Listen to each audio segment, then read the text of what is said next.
মামা যাবেন? সেই দিকে দুই চোখ যায়, সেই দিকে যাবো। মানে আমাকে দেখে বুঝতেই তো পাচ্ছেন বিয়ে থেকে পালিয়েছি।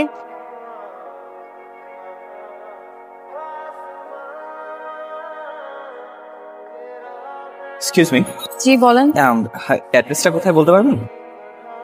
এই অ্যাড্রেস আপনার কি দরকার? আমার একটা বিয়ের দাওয়াত আছে, বেস্টফ্রেন্ডের বিয়ে। ওরকম কোনো অনুষ্ঠান করছে না, বলিয়ে বিয়ে হবে 5টার মধ্যে যাওয়ার কথা। এই অ্যাড্রেসে গিয়ে আপনার কোনো কাজ নেই, বিয়েটা হচ্ছে না। কেন? কারণ কনে বিয়ে থেকে পালিয়েছে, তার বিয়েতে মত নেই। আপনি কিভাবে জানলেন? আপনার আমাকে দেখে কি মনে হচ্ছে? দেখে মনে হচ্ছে আপনি কোনো বিয়ে থেকে। ও, আপনার সাথেই আমার বন্ধুর বিয়ে হওয়ার কথা ছিল।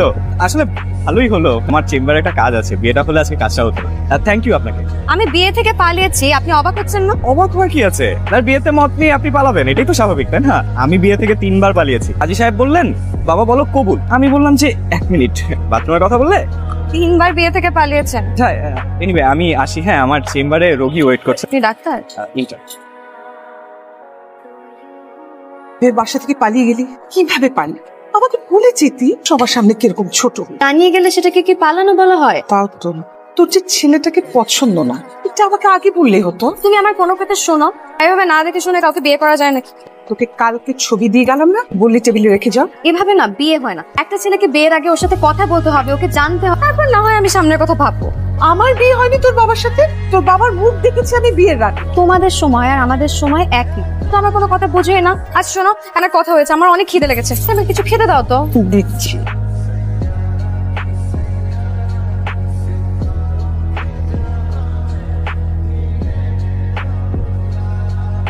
আসতে পারি? জি আসুন। কি সমস্যা আপনার? কালকে আমার আপনার সাথে বিয়ে হওয়ার কথা ছিল, আপনি আমাকে মিথ্যা বললেন কেন? তোর সাথে কথা বলতে ইচ্ছে হচ্ছিল, একটা ওষুধ বানিয়ে নিলাম আর কি। আর আমি যে বিয়ে থেকে পালিয়েছি, আপনার আমার উপর রাগ হয়নি? রাগ কেন হবে? আপনার বিয়ে করতে ইচ্ছে হচ্ছিল না, সাহস করে পালিয়ে গেছেন। এটা নিজের ইচ্ছার বিরুদ্ধে বিয়ে হলে সেটা খারাপ হতো। 3বার যে আপনি বিয়ে থেকে পালিয়েছেন, এটাও মিথ্যে কথা? জি, আপনি আমার লাইফে একমাত্র মেয়ে যার সাথে আমার বিয়ে হওয়ার কথা ছিল। আসলে আমার মা একটু অন্যরকম, একটু পাগল পাগল আর কি। কখন যে কি করে বসে আমাকে কিছু জানায়, আমাকে জানেন কিন্তু আমার বিয়েটা ঠিক করে ফেলেছে। আমি তো আপনাকে কখনো দেখিনি, এই জন্য কি করবো বিয়ে উঠতে না পেরে ঠিক পাচ্ছি। চেনেন না জানেন না, যাকে তাকে বিয়ে করা যায় নাকি? আচ্ছা আজকে আসি। আবার আসবেন কিন্তু, এমনি এমনি না, সুস্থ হলে তবেই আসবেন। আপনাকে ডিসকাউন্ট দেবো আমি। আজকে আসো।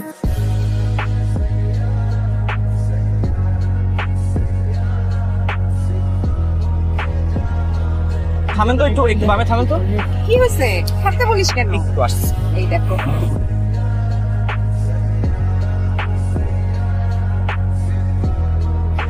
বাবার আসেন, আল্লাহ যা করে ভালোর জন্য করে। মেয়েটা বিয়ের আসর থেকে পালিয়ে গেছে, তুই এটা নিয়ে মন খারাপ করিস না। তো তোর জন্য এর চেয়ে অনেক অনেক সুন্দরী মেয়ে নিয়ে আসবো। মা, আমি তো তোমাকে একবারও বলছি যে আমার মন খারাপ, তোমাদের চাপা চাপিতে রাজি হয়েছিলাম। তুই ভেঙে পড়িস না, বেশি মন খারাপ হয় না, তুই বাইরে থেকে বন্ধু বান্ধব নিয়ে ঘুরে আয়, না হলে তুই বন্ধু বান্ধবের বাসায় যা আড্ডা মেরে আয়। মা, আমার চেম্বারে কাজ আছে, আর একদমই কষ্ট হচ্ছে না, আমি কেন ভেঙে পড়বো?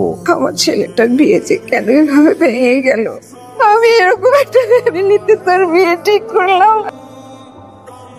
আপনারা নিশ্চয়ই অবাক হচ্ছেন, আমি এতবার বুঝাচ্ছি অথচ আমার মা নিজের কথাই বলে যাচ্ছে। আসলে আমার মা রাজিয়া বেগম এরকম, নিজের মাথায় একবার যা ঢোকে তার কোনো দিনই বের হয়। বিয়ের সময় আমি 1000বার বলেছিলাম যে বিয়েটা আমি করবো, অথচ এই মহিলা কানেই তোলেনি। এখন আমাকে তার কথা মতো কষ্টে শেষ হয়ে যাবে। একটু যে খারাপ লাগেনি তা অবশ্য না। বিয়ের আসরে গিয়ে হবু বউ পালিয়ে গেছে, এই সংবাদ শুনলে যে কোনো ছেলেরই খারাপ লাগে। আপনি আপনি আমার অফিসে? আপনি আমার চেম্বারে যেতে পারবেন, আমি আপনার অফিসে আসতে পারবো না? কেন আসছেন বলুন? আমার আসলে বিয়ে শাদী করার খুব একটা ইচ্ছে ছিল। জোরাজুরি করে তো একদিন হঠাৎ করে আপনার ছবি দেখে বললো দেখ কেমন লাগে। আপনি তো এমনিই দেখতে খুব সুন্দর, তাই ছবি দেখে খুব ভালো লেগেছে। কিন্তু কি আর করা, হলো তো আর না, তাই আর বিয়ের কথা ভাবছি। আপনার কি অবস্থা? মেয়ে হয়ে জন্মেছি, হতে হবে না? আমার মা হওয়ার খুব ইচ্ছে, আর আমার একটা ছেলে বাবুর খুব শখ। কেন, মেয়ের মা হলে কত কি? আমি আমার মাকে যে পরিমাণ জ্বালিয়েছি, আমার যদি একটা মেয়ে হয় আমাকেও সে পরিমাণ জ্বালাবে। আমার মনে হয় একটা ছেলে বাবু হবে, এটাই ভালো। আমাকে ছেলে হিসাবে কেমন লাগলো? ভালো না খারাপও না, কাছামাছি। আমি আপনার সাথে তেমন একটা মিশি নাই তো বলতে পারবো না। মানে দেরি হয়ে যাচ্ছে, আজকে উঠি। ওঠেন। ভালো থাকবেন, আসি।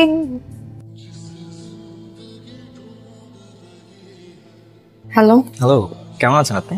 ভালো, আপনি? চলছে কোন রকম। মা বলেছিল কিছুক্ষণ আগে আপনার কথা, তো কোন রেস্টুরেন্টে বসবেন? রেস্টুরেন্টে? আপনি কি আমাকে চিনতে পেরেছেন? রাশেদ। ও সরি, আমি আসলে আপনাকে অন্য একজন ভেবেছিলাম। তো আপনি কি মনে করে? না, এমনিই কল দিলাম, আসলে মনটা খুব খারাপ তো, তাই ভাবলাম আপনার সাথে একটু কথা। কি হয়েছে? আমার 4.5 বছরের ডাক্তারি জীবনের প্রথম চোখের সামনে রোগীকে মারা যেতে দেখি। কি আর করার, জন্ম মৃত্যু তো আর আমাদের হাতে নেই। জন্ম মৃত্যু আর বিয়ে, ওটাই, না হলে তো আমার সাথে আপনার বিয়েটা হতো। এখন আর আপনাকে আমার ফোন করতে হতো না, এমনি কথা বলতে পারতাম। আমাকে কি তোমার পছন্দ হয়েছে? মাত্রই তো দেখা হলো, এখনো কিছু ভাবিনি। মাত্র দেখো তাতে কি, আমি কি হ্যান্ডসাম না? সব মেয়ে আমাকে প্রথম দেখাতেই প্রেমে পড়ে যায়। তাই নাকি? তোর কোনো সন্দেহ আছে? তো লাকি যে তুমি আমাকে বিয়ে করতে পারতেছ। কেন? আমার পিছনে অনেক মেয়ে লেগে আছে, তোমার যদি আমার মেসেঞ্জার দেখাই হার্টফিলও করতে পারো। আর যেদিন আমি তোমাকে প্রথম দেখেছি সেদিন আমি সিদ্ধান্ত নিয়ে ফেলেছি আমি শুধু তোমারই হব।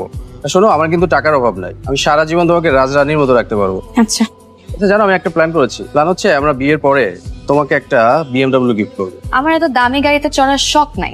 শখ নাই না, সামর্থ্য নাই। আচ্ছা শুনুন, আমি আজকে উঠি। খাবে না? না, আপনার কথা শুনে আমার পেট ভরে গেছে, থ্যাংক ইউ।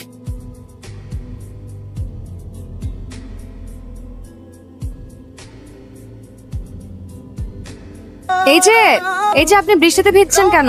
জ্বর আসবে না? সমস্যা নাই, ওষুধ খেয়ে নিবো। রিকশায় উঠেন। ভিজা তো। ভেজা তো কি হয়েছে, আসুন।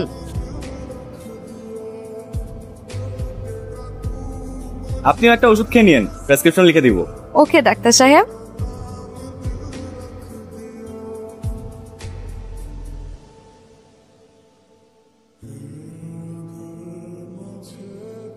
বেটা আমরা পাবো নাকি? আমরা তো রেখেই যাবো। চলেন না, আমরা অন্য কোথাও যেয়ে বসি, জায়গাটা ভালো মনে হচ্ছে না। একটু কিছুক্ষণ ওয়েট করেন। হ্যাঁ চলেন না প্লিজ, এখান থেকে যাই। একটা মজার বলি, মাছ কোত্থেকে আসে জানেন? এই যে এই লেক থেকে। বিশ্বাস করেন, দোকানদাররা বলবে যে পদ্মার মাছ, আসলে পদ্মারও না মেঘনারও না, এই লেকের মাছ। আমি বুঝতে পারছি, আপনি জানেন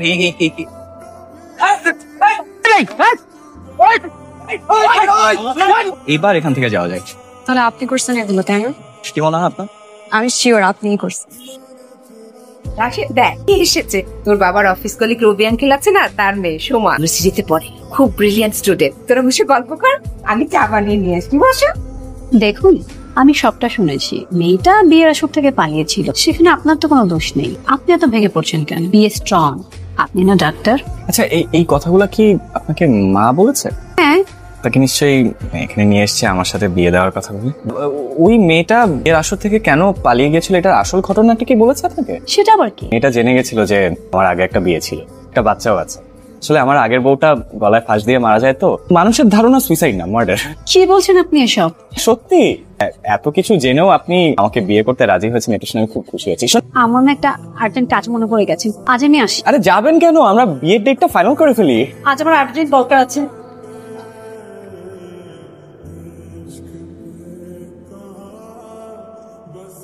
কিছু ইম্পর্টেন্ট কথা বলার ছিল আপনাকে।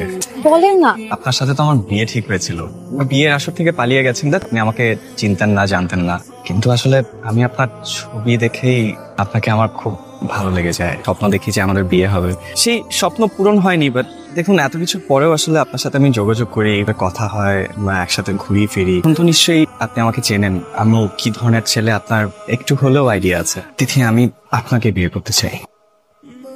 কিছু বলছেন না যে? আপনি জানেন না মেয়েদের চুপ করে থাকে সম্মতির লক্ষণ? মোহাম্মদ বাশিরুল ইসলামের বড় পুত্র রাশিদুল ইসলামের আশাইদের সহিত 10 লক্ষ টাকা দেনমোহরে ধার্য করা হইল। আরে আরে এত চিল্লা চিল্লি কিসে? এই চিল্লা চিল্লি কে মানে জানেন না? কে বিয়ে পড়াইতেছে? পোলাই তো নাই। পোলা নাই মানে?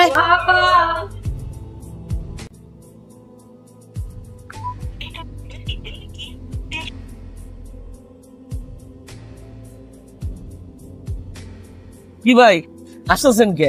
না ভাই, এমনি। কি হয়েছে কন্যা? বিয়ে বাড়িতে পলাইছেন না? এবার আর পাগড়ি পইরা গেছিলাম বিসিএস পরীক্ষা দিতে, পারি নাই কিছু, পরে চলে আসছে। দেন কি ব্যবহার করতেছেন বলবো।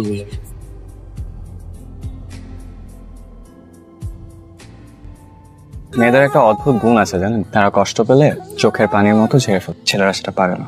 আপনি জানেন, মা আমাকে যখন আপনার ছবি প্রথম দেখায়, আমি কি ভেবেছিলাম মেয়েটার চোখে এত মায়া, মেয়েটা এত কিউট। বিশ্বাস করেন, আপনার ছবি দেখে আপনার প্রেমে পড়ে আমি হাবুডুবু খাচ্ছি। যেদিন জানতে পারি যে আপনার সাথে প্রথম দেখাতে আমাদের বিয়ে হবে, আমার এক্সাইটমেন্ট আমি নিজেই ধরে রাখতে পারছি। আর বিয়ে করতে গিয়ে যখন জানতে পারলাম যে আপনি বিয়ে ছেড়ে পালাচ্ছেন, তখন এরকম কষ্টই পেয়েছিলাম আমি। প্রতিশোধ নিলেন? তাহলে পালালেন কেন? শুনেছি বিয়ের পরে স্বামী স্ত্রীরা সুখ কষ্ট সব সমানভাবে শেয়ার করে। আজ কষ্টটা শেয়ার করবেন না? কি বাচ্চা, এভাবে কেউ দুঃখ শেয়ার করে? বিয়ের পর কষ্ট পেলে আমিও এইভাবে দুঃখ শেয়ার করবো। আমি এইভাবে দুঃখ শেয়ার করবো না, কারণ আমি আপনাকে দুঃখ দিতে চাই না।